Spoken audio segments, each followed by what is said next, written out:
সময় সংলাপে স্বাগত জানাচ্ছি। আমি তুষার আব্দুল। সময় সংলাপে আমার সঙ্গে যোগ দিয়েছেন ফিনান্সিয়াল এক্সপ্রেসের সম্পাদক মাজেদ হোসেন। স্বাগত সময় সংলাপে। আমি সরাসরি যে বিষয়টা যেতে চাচ্ছি সেটা হচ্ছে যে জিএসপি নিয়ে কথা হচ্ছে, যে জিএসপি 122টি দেশ পেয়েছে, বাংলাদেশ পায়নি। সেখানে ভেনেজুয়েলা, রাশিয়ার মতো দেশ, যাদের সাথে মার্কিন যুক্তরাষ্ট্রের বৈরী সম্পর্ক আছে বলে আমরা বাহ্যিকভাবে জানি। আমার একটা কথা যথার্থভাবে বাণিজ্য মন্ত্রী বলেছেন যে এটা ওনার মতে এটা হচ্ছে অর্থনীতি চেয়ে রাজনীতি বিষয়ক নিয়ে ওটার সাথে উনি বলেছেন। তো এটা আপনি যা বলছেন তাই। ভেনেজুয়েলা যেখানে ঢুকেছে, ভেনেজুয়েলার সাথে বৈরীভাবটা অনেকদিন থেকে, চ্যাভেজের সময় থেকে, তার পরবর্তী সময় ভেনেজুয়েলায় পেয়েছে সে স্ট্যাটাসটা, জিএসপি ফ্যাসিলিটি। রাশিয়া কিন্তু পায় নাই। আর বোধহয় আমি ভিয়েতনামকে লিস্ট দেখি না, কিন্তু ভিয়েতনাম আর বাইলেটারাল একটা ট্রিটি আছে আমেরিকার সাথে, ওইটাতে পেয়েছে। বাংলাদেশ না পাওয়া, এখন বলা হচ্ছে যুক্তরাষ্ট্রের তরফ থেকে অফিসিয়ালি বলা হচ্ছে পোশাক শিল্প খাতে অনেকগুলি আরও কিছু স্ট্যান্ডার্ডাইজেশন দরকার, তারা কতগুলি ক্রাইটেরিয়া দিয়েছিল এবং পুরোটা মানতে হবে। বাংলাদেশ সাইড থেকে আমরা বলছিলাম যে সরকার যা বলছিলেন যে এটার বেশিরভাগই পূরণ করা হচ্ছে, বাকিগুলি ইন প্রসেস অফ টাইম হবে। কিন্তু এটাতে বোধহয় যুক্তরাষ্ট্র সরকার অফিসিয়ালি যা বলছেন তাতে তারা সন্তুষ্ট না। কিন্তু আমার মনে হয় এই তৈরি শিল্প খাতের অবস্থার আপেক্ষিক পরিবর্তন কিছুটা হয়েছে, যদিও এটা আরো বেশি হওয়া উচিত এখানে। তো এখানে এই যে অগ্রগতিটা বিবেচনা করে বাংলাদেশ কিন্তু যে ক্রাইটেরিয়াতে বলছেন, সেই ক্রাইটেরিয়াতে বাংলাদেশ ডিজার্ভ করে জিএসপি পাওয়ার জন্য। জিএসপি যদিও তৈরি শিল্প খাতকে বেনিফিট করে না, তৈরি শিল্প খাতের বাইরের এলাকাগুলিকে করে, এবং সেখানে বাংলাদেশের এক্সপোর্টসও খুব বেশি না, পরিমাণটা কম, কারণ বেশিরভাগই রপ্তানি হচ্ছে তৈরি শিল্প। কিন্তু এর একটা সিম্বলিক ভ্যালু আছে, আপনার যেটা জানেন অ্যাকচুয়ালি। যুক্তরাষ্ট্রের জিএসপি না দেওয়ার কারণগুলি অনুধাবন করার চেষ্টা করেন অনেকে। আর ট্রেড ইস্যুটা আমার মনে হয় শুধু অর্থনৈতিক না, ট্রেড ইস্যুটা রাজনীতিও। আমরা সম্প্রতিকালে অ্যাপেকের মনে হচ্ছিল এবার ফাইনাল ডিসকনক্লুশন হয়ে যাবে অস্ট্রেলিয়াতে নিয়ে, কিন্তু হয়নি। অনেকগুলি ট্রিকি পলিটিক্যাল ইস্যু আছে। অ্যাপেককে আবার শুধু এটা আবার চীনকে বাদ দিয়ে করা হয়েছে এশিয়া প্যাসিফিক যে বড় ট্রেড এগ্রিমেন্ট হওয়ার কথা, মানে ফ্রেমওয়ার্ক। এগুলি কিন্তু শুধুমাত্র রাজনীতিক অর্থনৈতিক রাজনীতিক আছে। ভিয়েতনামের সাথে মার্কিন যুক্তরাষ্ট্রের কিন্তু অর্থনৈতিক বিনিয়োগও বাণিজ্যও কিন্তু এক্সপান্ডিং, এবং ভিয়েতনামকে আবার চায়নার বিসিবি চায়না অন্যভাবে দেখা হয় ওখানে। তো ট্রেডের সাথে আমার মনে হয় এই কথাটা সত্য, রাজনীতি। তো এটা কি সিগন্যাল দেয়? অনেকে বলে এটা রাজনৈতিক ইমপ্লিকেশন আছে, ডাক্তার ইউনূসকে কেন্দ্র করে কিছু আছে, তার আগের ঘটনা নিয়ে আছে, এবং পরবর্তীতে নির্বাচন নিয়ে আছে, মধ্যবর্তী নির্বাচনের কথা আছে। এগুলি তো অনুমান ভিত্তিক, আমাদের কাছে সঠিক তো এটা বলা যায় না, অনুমান ভিত্তিক কথা বলতে। তবে এটা আমি ব্রডলি এগ্রি করি যে এর সাথে অর্থনীতি বাইরে রাজনীতি বেশি, এটা আমি ব্রডলি এগ্রি করি। কারণ পাকিস্তানও আপনাকে কিন্তু আপনার এবার জিএসপি অন্তর্ভুক্ত হয়েছে, আপনার জানেন, পেয়েছে, ফেসিলিটি পেয়েছে। পাকিস্তানে কিন্তু আপনার যদি বলেন আপনার সন্ত্রাস, এই সমস্যা কিন্তু পাকিস্তানও রয়েছে, বাংলাদেশের চেয়ে বেশি অ্যাকচুয়ালি। তো বিভিন্ন কারণে ক্রাইটেরিয়াতে যদি বাংলাদেশের না পাওয়ার কোনো কারণ নেই, অ্যাকচুয়ালি পাওয়া উচিত ছিল। এখন তো এটা রাজনৈতিক সম্পর্ক নির্ভর করবে, দ্বিপাক্ষিক সম্পর্ক একটা প্রভাব পড়বে, এটার আবার আঞ্চলিক প্রভাব থাকবে। একমাত্র সাউথ এশিয়ান কান্ট্রি যে জিএসপি ফ্যাসিলিটি পায় নাই মার্কিন যুক্তরাষ্ট্রে, সেটা হচ্ছে বাংলাদেশ। এমনিতে তৈরি পোশাক খাতে আপনি বলছেন যে একটা ব্যাপক মানে মানে অনেকটাই উন্নতি হয়েছে আমাদের এখানে। না, অনেকগুলি ক্ষেত্রে তৈরি পোশাক খাতে কিছু হয়েছে, তবে খুব বেশি আপনার বাংলাদেশের মতো দেশের পক্ষে আমাদের আরও পরিবর্তন দরকার অ্যাকচুয়ালি। ট্রেড ইউনিয়ন রাইট নিয়ে কথা ছিল, ট্রেড ইউনিয়ন রাইট অনেক ক্ষেত্রে রাষ্ট্র করা হয়েছে। অনেকগুলি ফ্যাক্টরি সাবকন্ট্রাক্টিং হচ্ছে বাংলাদেশের মেইন সমস্যা, যেটা আপনি জানেন। যে সমস্ত ভবনে এগুলি তৈরি করা হয়, এগুলির কিন্তু অনেকগুলি জায়গায় স্ট্রাকচারাল ফিটনেস নাই, নাই, এগুলি ইস্যু। এখন এগুলি রিমুভ করে আরেক জায়গায় যে নেবেন, সেগুলি কিন্তু একটা সময় সাপেক্ষ ব্যাপার। তুলনামূলকভাবে এই প্রসেসটা কিন্তু আইএলও দেখছে একটা ট্রাইপার্টাইট চুক্তির আধারে অধীনে আইএলও কিন্তু এটার ভিতরে পার্টি। এটা কিন্তু দুইটার বড় বোর্ডই আছে, আপনার আমেরিকার নাম জানেন, ওরাও মনিটরিং করছে সেখানে। আপনার আর যে অ্যাকর্ড আর একটা আছে আপনার, এই দুইটা বোর্ডই করতে, একটা ইউরোপিয়ানের তরফ থেকে, একটা। তো ওনারা বেশ কিছু ক্ষেত্রে অগ্রগতি হয়েছে, অনেকগুলি ক্ষেত্রে হয়তো হয় নাই, কিন্তু এটা কুইক ফিক্সড নাই, একটা সময় সাপেক্ষ ব্যাপার। তো আমরা এগুচ্ছেন এটা বলা যায় অ্যাকচুয়ালি। তো এগোয়ার গতিটা আরো ত্বরান্বিত করা যায় কিনা সেটা অন্য ইস্যু। আপনার কাছে কি মনে হয় ভিয়েতনাম, ফিলিপাইন এই জায়গাগুলোর সঙ্গে চীন বা ভারতের সঙ্গে এই তৈরি পোশাক খাতে আমরা কি পিছিয়ে মানে বাজার সরে যাচ্ছে কিনা? না, চীনে তো আমরা অ্যাকচুয়ালি চীনের সম্পর্কে চীন কিন্তু আস্তে আস্তে লো অ্যান্ড গার্মেন্ট থেকে সরে যাচ্ছে, কারণ সেখানে ওয়েস্ট কস্টটা জানেন, এবং সেখানে কিন্তু বাংলাদেশের তৈরি পোশাক যে আমরা যে সেগমেন্টটা অপারেট করি সেখানে রপ্তানি কিছু সুযোগও সৃষ্টি হয়েছে। আমরা কিছু কিছু রপ্তানি করতে পারি। ভারতবর্ষ কোয়ালিফাইড হইতে কিছু ওপেন করেছে, যদিও কিছু অনেকে হয়েছে, ভারতবর্ষ ওপেন হয়েছে। ভিয়েতনাম কিন্তু অনেক অ্যাডভান্টেজ এনজয় করে বাংলাদেশের চেয়ে, ভিয়েতনামের লেবার ফোর্স। কিন্তু ভিয়েতনামও টোটালি কমপ্লায়েন্ট গার্মেন্ট ফ্যাক্টরি ওয়ার্ল্ডে কোনো জায়গা নাই। আপনি যদি ধরেন কম্বোডিয়ার কথা বলেন, কম্বোডিয়াও কিন্তু গার্মেন্টস এখন এগিয়ে যাচ্ছে। কম্বোডিয়া সেখানে কিন্তু লেবার ট্রাভেল বাংলাদেশের চেয়ে কম হয় নাই, অনেকগুলি হয়েছে, হয়তো ধসের ধরনটা সেখানে অন্যরকম হয় নাই। লাওসও এগিয়ে যাচ্ছে, এমনকি আফ্রিকান কান্ট্রিগুলিও এখন গার্মেন্টসের দিকে গেছে। আপনি কদিন আগে ক্লিনটন গিয়েছিলেন আমেরিকাতে, সেখানে যে সুযোগ সুবিধা, ওখানে কিন্তু দুঃখ লাগে আফ্রিকা সফরে ক্লিনটন কিন্তু বাংলাদেশের এক্সাম্পল সেট করেছিলেন অ্যাকচুয়ালি। তো অনেকে প্রত্যাশা করেছিল জিএসপিটা, কিন্তু ফাইনাল লিস্টে দেখা যাচ্ছে জিএসপি নেই অ্যাকচুয়ালি বাংলাদেশ অ্যাকচুয়ালি। তো তৈরি পোশাক ক্ষেত্রে অনেকগুলো সুবিধা আছে, মার্কেট ডাইভার্সিফিকেশন করার সুবিধা আছে। তো মার্কিন যুক্তরাষ্ট্র একটা বড় বাজার অনস্বীকার্য। দেশের বড় বাজার, এবং এই যে ওবামা সরকার তো শেষের দিকে প্রায় আর বছর খানেকের মতোই আছে, সেই জায়গা থেকে এই সরকারের কাছ থেকে কি আসলে আর জিএসপি পাওয়া যাবে কি, তারা সিদ্ধান্ত নিতে পারবে কিনা? আমার মনে হয় না, সম্ভাবনা মাত্র 2 বছর আছেন। এখন আমেরিকাতে ইলেকশনের তোড়জোড় অলরেডি আরম্ভ হয়েছিল। ওই দিন তো রিপাবলিকান পার্টির গ্র্যান্ড ফক্স চ্যানেল আমি দেখেছেন হয়েছে, শেষ হয়েছে। এখন বড় রকমের আর 1 বছরের মতো আছে, নভেম্বর পর। এখন ওবামা সরকারের মেইন চ্যালেঞ্জ হচ্ছে যে আমাদের ইরান ডিলটা শেষ, সিনেটে তাকে হাউস থেকে পার করে আনতে, নাইলে তাকে ভেটো দিয়ে করতে হবে। আমার মনে হয় ওবামা সরকারের কাছ থেকে এটা এটা সন্দেহ যথেষ্ট অবকাশ রয়েছে যেটা হবে কিনা। বাংলাদেশ কিন্তু আবার টিফা ফ্রেমওয়ার্কের ভিতরে আছে, কারণ এগ্রিমেন্টটা মোস্ট পসিবলি নির্বাচনের আগেই সাইন হয়েছিল টিফা অ্যাকর্ডটা। তার সত্ত্বেও কিন্তু বাংলাদেশ জিএসপিটা পায়নি। এদিকে মার্কিন যুক্তরাষ্ট্রের রাষ্ট্রদূত এখানে বলছিলেন চট্টগ্রামে, উনিও চেষ্টা করবেন টিফাতে যাওয়া যায় কিনা ইয়ে কর। এক মার্কিন সিনেটরে দেখলাম, উনি বাংলাদেশ লবির মেম্বার, সিনেট না মেম্বার, হাউস অফ মেম্বার, উনি বলছেন বাংলাদেশের জিএসপি পাওয়া উচিত এবং উচিত। উনি একটা ইয়েতে নিউ ইয়র্কে একটা ফাংশনে বলছিলেন। তা আমার মনে হয় এই ইস্যুটা বাংলাদেশের তরফ থেকে এমনি লবিটা বরাবরই কিন্তু যুক্তরাষ্ট্রের দুর্বল ছিল অ্যাকচুয়ালি। লবিং কতটুকু রেজাল্ট করতে পারবে জানি না, কিন্তু লবিস থাকা উচিত ভারত প্রত্যেক কান্ট্রি। আমি একটা কথা বলে শেষ করবো, এই জিনিসটা বাজার সম্প্রসারণের ব্যাপারে রাশিয়াও কিন্তু একটা বড় মার্কেট, নতুন মার্কেট হিসেবে ম্যানেজ করতে হচ্ছে। ল্যাটিন আমেরিকার ব্রাজিল এগুলির দিকে কিন্তু কনসেন্ট্রেশন করা দরকার। এই কথা বলে নতুন বাজার খোলার ক্ষেত্রে আমাদের উচিত। আর কিন্তু আমাদেরকে কম্পিটিটিভ থাকতে হবে। অনেকগুলি গ্যাস, আমাদের জ্বালানি খাতের বিদ্যুতের সমস্যাটা হয়তো তুলনামূলকভাবে একটু আমরা এগিয়ে আছি, কিন্তু গ্যাসের সমস্যা আমাদের অ্যাড্রেস করতে হবে ইমিডিয়েটলি। তো এই ইস্যুগুলি কিন্তু আমাদের কম্পিটিটিভ থাকতে হবে এবং নতুন বাজার সম্প্রসারণ করতে হবে। জি, ওই যে এই আপনি যে জায়গাটা আসলেন, যে অবকাঠামোর জায়গাটা আসলেন, সেটার সঙ্গে তো বিনিয়োগের একটা সম্পর্ক আছে। বিনিয়োগের গতি আপনি কিরকম দেখছেন? বিজনেস এনভায়রনমেন্ট শুধু ইকোনমিক এনভায়রনমেন্ট না, বিজনেস এনভায়রনমেন্টের সাথে আবার রাজনৈতিক এনভায়রনমেন্টও যুক্ত।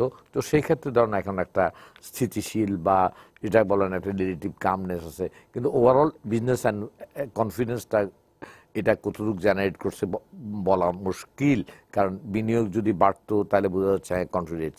আর এদিকে কনফিডেন্স না আসার পিছনে অনেকগুলি ফ্যাক্টরস আছে। অবকাঠামো সমস্যাগুলি, আমাদের কাঠামোগত যে সমস্যাগুলি, এগুলি আমাদের উত্তরণ যদি না করতে পারি এবং এগুলি উত্তরণের করার প্রয়াসটা আরও যত ত্বরান্বিত না করতে পারবো, আমরা বিনিয়োগের ক্ষেত্রে কাঙ্ক্ষিত অগ্রগতিটা পাবো না। আর বিনিয়োগ যদি না বাড়ে তাহলে আমাদের প্রবৃত্তিও বাড়বে না, প্রবৃত্তি না বাড়লে আমাদের কর্মসংস্থান হবে না। আমরা যে একটা বাংলাদেশের বর্তমানে একটা যে সুযোগ হয়েছে, আমরা মধ্যম লো মিডল ইনকাম কান্ট্রিতে আমরা আছি, সেটা থেকে নেক্সট ফেজে গ্রাজুয়েশন করতে হলে আমাদের প্রবৃত্তির হারটা বাড়াতে হবে। প্রবৃত্তির গুণগত দিক আরেকটা দিক, সেটাও বাড়তে হবে। কিন্তু সেই প্রবৃত্তির হারটা বাড়ার জন্য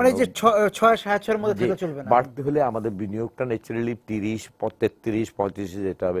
আমরা যে বিগত পঞ্চবার্ষিকী পরিকল্পনা যেটা শেষ হলো ষষ্ঠতে যেটা। সেটার কিন্তু আমরা কাঙ্ক্ষিত বিনিয়োগ জিডিপির তুলনায় কিন্তু আমরা অর্জন করতে পারিনি। সপ্তমে যদি সেটা আশা রাখি তাহলে এখন থেকে কিন্তু সময় কিন্তু কালক্ষেপণ না করে কিন্তু যে বেসরকারি বিনিয়োগের গতি কম কেন? একটা জিনিস হচ্ছে যে অবকাঠামোগত সমস্যা, আরেকটা কনফিডেন্স, ওভারঅল কনফিডেন্সটা এখন ট্রাই করতে হবে। আর একটা জিনিস খেয়াল করবেন, নাথিং সাকসেস লাইক সাকসেস।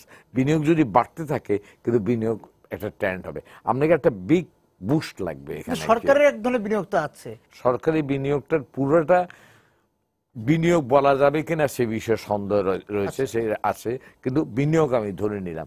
কিন্তু সেখানে এবার কিন্তু আমরা যে সাইজ করেছি, এবার কিন্তু রিভাইজ জিডিপির পরও ইমপ্লিমেন্টেশন শর্টফলটা আপেক্ষিকভাবে বেশি হয়েছে। রিভাইজ জিডিপিটাও বোধহয় আমরা পুরোপুরিভাবে করতে পারিনি, সেখানে শর্টফলটা ফিগার আমি দেখেছি কদিন আগে 10-12% মতো ফিগার শর্টফল আছে বলে দেখেছি আমি। তো সেই ফিগারটা ইন্ডিকেট করে যায় সরকারি বিনিয়োগটাও আমরা কিন্তু কাঙ্ক্ষিত গতিতে বাড়াতে আমরা সক্ষম হচ্ছি না। সেখানে আমাদের ইমপ্লিমেন্টেশন ক্যাপাসিটি আছে, প্রকল্পের দীর্ঘ বাস্তবায়নের দীর্ঘসূত্রতা আছে। ঢাকা চিটাগং 4 লেন প্রজেক্ট দেখেন না, এটা ক বছর পর্যন্ত বাস্তবায়নের অপেক্ষা আছে। আমরা অনেকগুলি বড় বড় প্রজেক্ট এখন নিয়েছি, মেগা প্রজেক্ট নিয়েছি, মেট্রো রেল।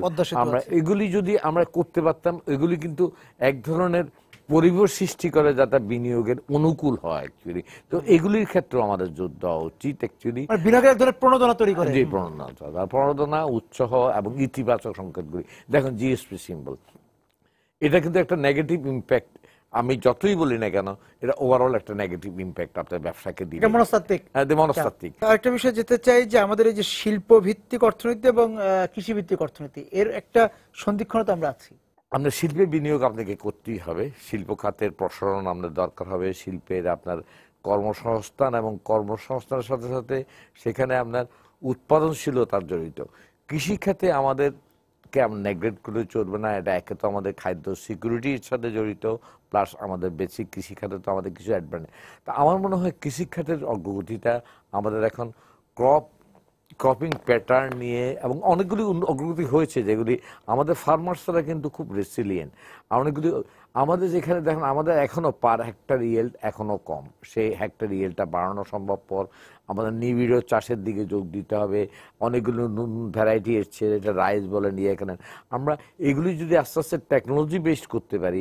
কারণ আমাদের একটা বিশেষ অসুবিধা হচ্ছে কৃষি এবং শিল্পের ইয়ের ভিতরে বাংলাদেশের ল্যান্ড স্কারসিটিটা, আমরা ঘনবসতিপূর্ণ ভূমি কম। এখানে কিন্তু একটা ব্যালেন্স নেচারি দরকার, ল্যান্ড জোনিং প্ল্যান দরকার, আমাদের ইন্ডাস্ট্রিয়াল জোনিং দরকার। এগ্রিকালচার ল্যান্ড কোগুলি রাখবেন, এগ্রিকালচার ল্যান্ড যদি আপনি সবগুলি নিয়ে যান ইনফ্রাস্ট্রাকচার বা ইন্ডাস্ট্রির জন্য, তাহলে এগ্রিকালচারের ল্যান্ড কতটুকু, একটা প্রপার প্ল্যানিং দরকার। এদিকে কিন্তু সরকার দৃষ্টি দিয়েছেন বলে সরকারের কথাবার্তায় কর্তাবার্তায় কথা, কিন্তু এগুলি ইমপ্লিমেন্টেশনটাই এখন করার, এগুলি এনফোর্স করা দরকার। কারণ শিল্পের ক্ষেত্রে প্রধান বিনিয়োগের ক্ষেত্রে একটা প্রধান বাধা কিন্তু land scarcity, availability of land. সরকার কতগুলি স্পেশাল ইকোনমিক জোন বা ইকোনমিক জোন করবেন, এগুলির জন্য যা জায়গা এবং কিছু কিছু জায়গা সরকারের কিন্তু যে সমস্ত জায়গাগুলি অলরেডি বিসিক শিল্প নগরীতে যেগুলি আনইউটিলাইজড ল্যান্ড থাকে সেগুলিকে ব্যবহার করেন না। আমার মনে হয় রেলওয়ে অনেক জায়গা রয়েছে যেগুলি অব্যবহৃত রয়েছে, যদিও অনেক দখল হয়েছে। আমাদের সরকারি খাস জমিগুলিও দখল করার পড়াশোনা উচিত। Actually total land survey, land use, land zoning আমাদের এইগুলি করা দরকার। তবে একটা সমন্বয় থাকা উচিত। আমাদের শিল্প খাতে অগ্রগতির প্রায়োরিটি, কিন্তু কৃষিখাতকে আমরা নেগলেক্ট করতে পারবো না। কৃষিখাতে আমাদের ইন্টেন্সিভ কাল্টিভেশনের জন্য সায়েন্টিফিক মেথডে আরও বেশি নতুন নতুন ক্রপিং হাই ইল্ডিং ভ্যারাইটি যেগুলি সেগুলিতে ফার্মারকে কিন্তু এগুলি গ্রহণ করতে চাইবে। ফার্মারকে যথেষ্ট প্রণোদনা দেওয়া, উৎসাহিত করা এবং আমাদের ফার্ম প্র্যাকটিসেসগুলি চেঞ্জ করা, এগুলি ইভলভিং যদি করতে পারি সমন্বিত প্রয়াসের দ্বারাই আমাদের অর্থনৈতিক অগ্রগতি। আমরা কৃষি এবং শিল্প দুই অর্থনৈতিক ক্ষেত্রে শিল্পতে এগিয়ে যেতে হবে, কিন্তু কৃষি গুরুত্বটা বাদ দেওয়া যাবে না। আমাদের এই যে জনসংখ্যার দিকে আমাদের এই যে দক্ষ জনবল তৈরি, এই জায়গাতেও মনে হয় গুরুত্ব দেওয়া দরকার। যেহেতু সেটা আপনি রাইটলি পয়েন্ট আউট করেছেন, আমি আপনার সাথে সম্পূর্ণভাবে একমত। আমাদের মানব সম্পদের কোয়ালিটি অফ হিউম্যান রিসোর্সেস দরকার আমাদের অ্যাকচুয়ালি। দেখেন আমাদের দেশ থেকে যদি ম্যানেজমেন্ট লেভেলে মিড এবং বা আপার মিডল ম্যানেজমেন্ট লেভেলে যে যে দক্ষ জনশক্তির দরকার, সেই দক্ষ জনশক্তি কিন্তু আমরা পার্শ্ববর্তী দেশ থেকে এখন নিয়ে এসেছি। আপনি জানেন এখন রিমিটেন্স ভারতবর্ষে কিন্তু বাংলাদেশ থেকে, বাংলাদেশ 4th না 5th রিমিটেন্স ভারতবর্ষের জন্য। এটা কেন হচ্ছে? একটা গ্যাপ তো রাখা যাবে না, আসাটা এই গ্যাপটা সৃষ্টি হয়েছে ভারতবর্ষ লোকের চেয়ে, কারণ আমাদের এই কাজগুলি করানো দরকার, আমরা করতে পারছি না বা আমরা জনশক্তি পাচ্ছি না। আমাদের আমরা যদি কোয়ালিটি এডুকেশনের দিকে বেশি এমফোসাইজ, প্রাইমারি তো থাকবেই, আস্তে আস্তে উপরের দিকে আমাদের ইকোনমি নিডের সাথে আমাদের এডুকেশনাল আউটপুট যেটা আমরা প্রডিউস করছি, যারা বেরিয়েছেন, এই একটা লিঙ্কেজটা আমাদের দরকার। আমাদের নিড কি, কোন কোন খাতে নিড, আমাদের ম্যানেজমেন্ট কত দরকার, টেকনিশিয়ান ম্যান পাওয়ার কত, তা আমাদেরকে আস্তে আস্তে প্রয়াস চালাতে হবে। এক্ষেত্রে প্রয়াস চালানোর সময় আগেই ছিল, আগ থেকে আরম্ভ করা হচ্ছিল, কিন্তু ইনক্রিজিংলি এই হিউম্যান স্কিল শর্টেজটা বিশেষত মধ্যম এবং উচ্চ মধ্যম লেভেলে বেশি দেখা যাচ্ছে। সব খাতেই দেখা যাচ্ছে, সব খাতেই, প্রত্যেক শিল্পে বলেন, বলেন, আমরা যদি ম্যান পাওয়ার গুলি তৈরি করতে না পারি, তাহলে কিন্তু আমাদের এই মানব সম্পদ উন্নয়নের ক্ষেত্রে আমরা যতই লিটারেসি রেট বাড়ুক, কিন্তু স্কিল শর্টেজের প্রভাবটা আমাদের। এবং আমি জানি না আপনার বিষয়টা, আমার কাছে যেটা মনে হয় ভুল হতে পারে, সেটা হচ্ছে যে আমি দক্ষ জনশক্তি পাঠাতে পারি, তাহলে আমার রেমিটেন্সের বিষয়টা টেকসই থাকবে, মানে দোদুল্যমান থাকবে না। এটা তো আপনি ভুল না, আপনি যথার্থ কথা বলেছেন, আপনি সঠিক কথা বলেছেন। এটা আমরা যেখানে দেখেন কোন কোন জায়গায় আমরা যে এখন জনশক্তি পাঠাচ্ছি, যে জনশক্তি হচ্ছে আমাদের নন স্কিল বা সেমি স্কিল। আমরা যদি স্কিল জনশক্তি পাঠাতাম, এখন যদি আমি ধরে নিলাম ও আর্ন করে $200 বা $300 অ্যাকচুয়ালি, কিন্তু যদি স্কিল জনশক্তি যেত, ও আর্ন করবেন $800, তাহলে যদি একজনও যায় স্কিল, সেটা আনস্কিল 4 জনের সমান হবে অ্যাকচুয়ালি। এবং সেখানে একটা সমস্যা অবশ্য আসছে, খুব হাইলি স্কিল ম্যান পাওয়ার, সে টাকাটা দেশের ভিতরে পাঠাবে না রাখবে না বাইরে, সেটা আরেকটা issue, that is a problem. সেটা আপনি ইনসেন্টিভ ফ্রেমওয়ার্কটা দেশের ভিতরে রাখার জন্য যত বেশি আকর্ষণীয় হবে, তত বেশি সে বাইরের দিকে পাঠাবে। তখন তার জন্য স্কিল ম্যান পাওয়ারের জন্য অধিকতর স্কিল লেভেলে বিশ্বটাই খোলা থাকে অ্যাকচুয়ালি, বাজারটা ছড়িয়ে যায় এবং তার ডিমান্ডটা কি এটা। তবে আমরা আমাদের মনে হয় নার্সিং, আমি একটা এরিয়াতে যেখানে প্রচুর ডিমান্ড আছে।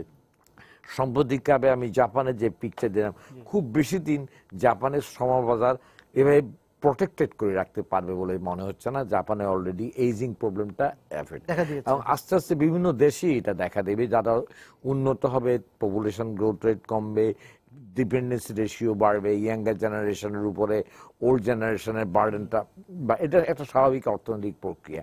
সেক্ষেত্রে আপনার কতগুলি কাজ করার জন্য ম্যান পাওয়ারই আপনাকে দরকার হবে। তা আমরা যদি দক্ষ জনশক্তি বা সেমি স্কিলটা বলেন যদি করতে পারতাম, তাহলে আমার মনে হয় আমরা ভবিষ্যৎটার সাথে সমন্বয় রেখে আমাদের মানব সম্পদ রপ্তানিটা করতাম।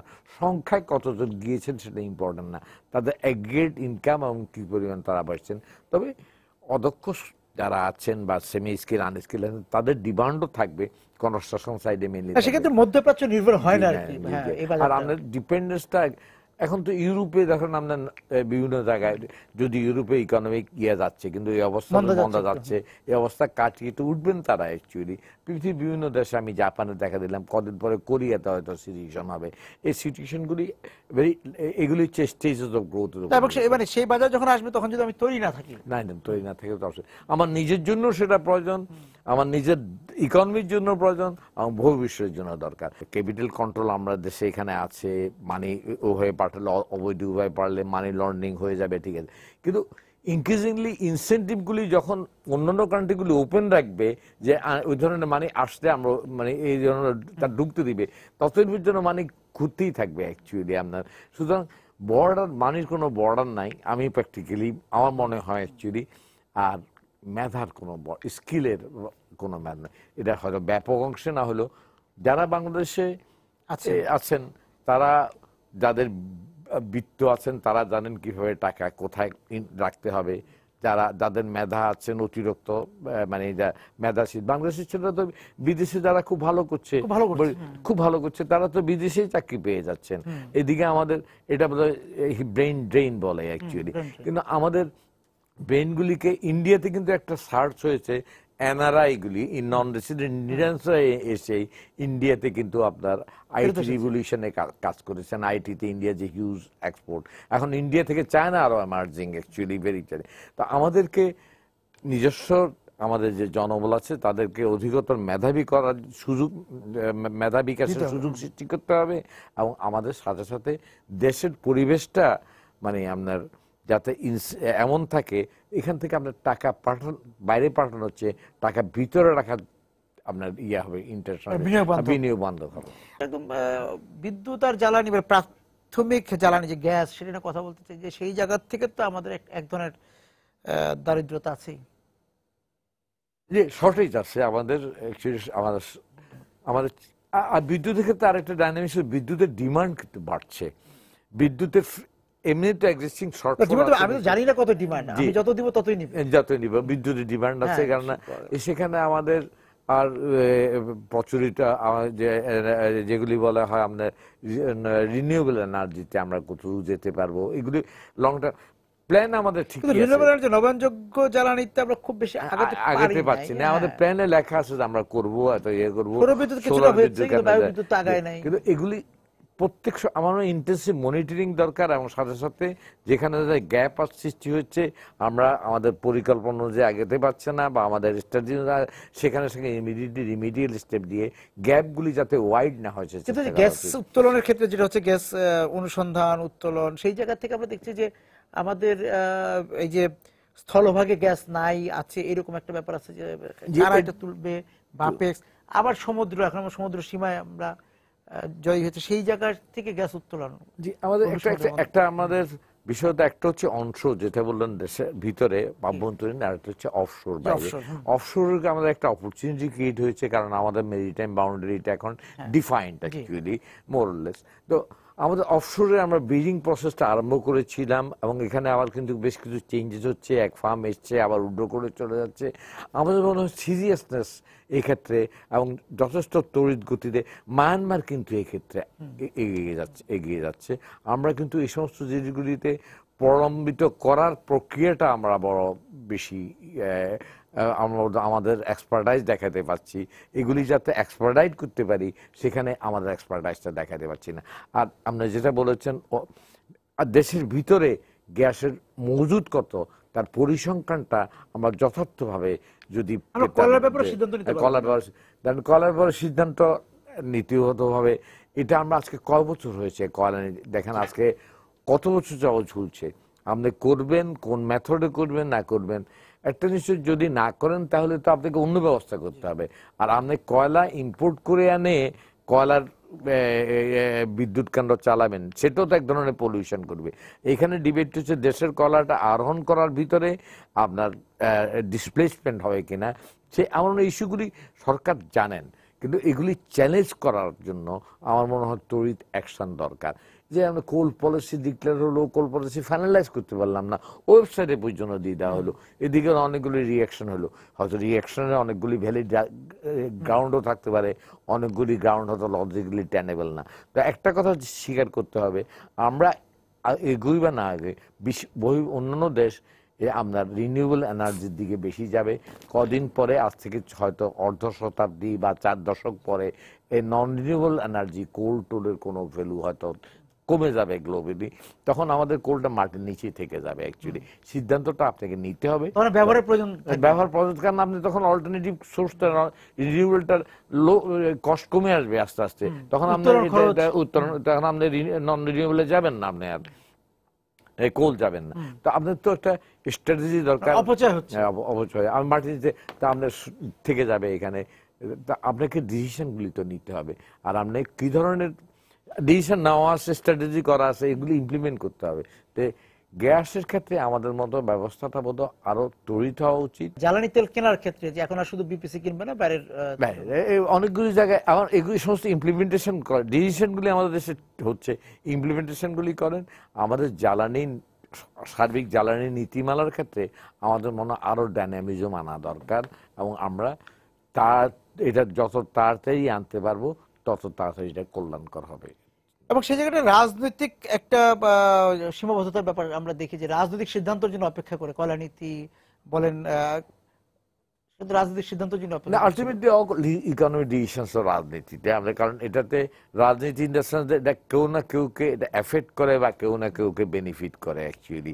কারণ এখানে ডিসপ্লে আমরা যাই, আপনি পদ্মা সেতু করতেছেন, সেখানে তো আমাদের কিছু ল্যান্ড আপনাকে অ্যাকোয়ার করতে হচ্ছে, ডিসপ্লেস হচ্ছে, তাদেরকে রিভ্যালুয়েশন করছেন, যেগুলো আমরা বঙ্গবন্ধু ব্রিজও হতে দেখেছি, কিন্তু রিপ্লেসমেন্ট হয়েছে, তাদেরকে আমরা রিহ্যাবিলিটেশন হয়েছে।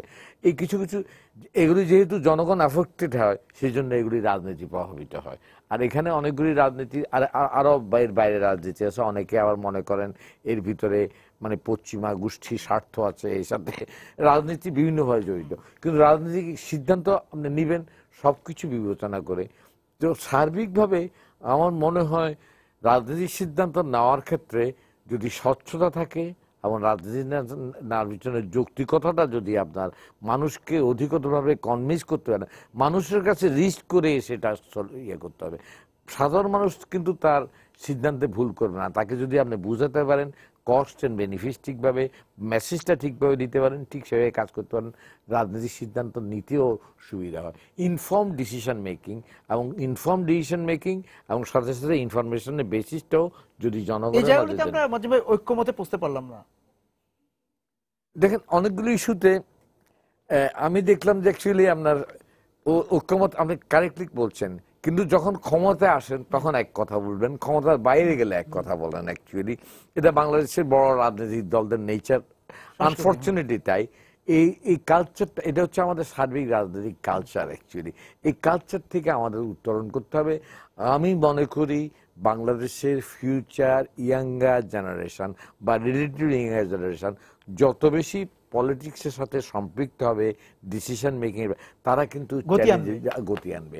এটাতে কিন্তু আমার মনে হয় সার্বিক রাজনৈতিক ক্ষেত্রেও একটা গুণগত পরিবর্তন হবে। মানে ওই জায়গা থেকে আমরা বলতে পারি, আপনার শেষে যে কথাটা এসে বললেন মাঝে মাঝে, যে মানে তরুণদের রাজনীতি মনস্ক হতে হবে, রাজনীতির সাথে যুক্ত হতে হবে, তাহলে ভালো ট্যালেন্ট, ভালো লোকদেরকে, মেধাকে আনতে হবে, বলতে মেধাবী তরুণ আসতে হবে, এবং সেই জায়গা থেকে গতি যেটা আসবে সেই গতি বিনিয়োগ বলেন নীতিমালার ভিতরে কিছুর মধ্যে একটা নীতিমালা তৈরি হবে এবং প্রয়োগের ক্ষেত্রে গতি আসবে। আপনাকে অনেক ধন্যবাদ আজকে সময় সংলাপে যোগ দেওয়ার জন্য। দর্শক যারা ছিলেন সময় সংলাপে এতক্ষণ আমাদের সঙ্গে আলোচনায়, আপনাদেরকে ধন্যবাদ জানিয়ে শেষ করছি আজকে সময় সংলাপ। দেখা হবে আগামী দিন। সবাই সুন্দর থাকুন, নিরাপদে থাকুন।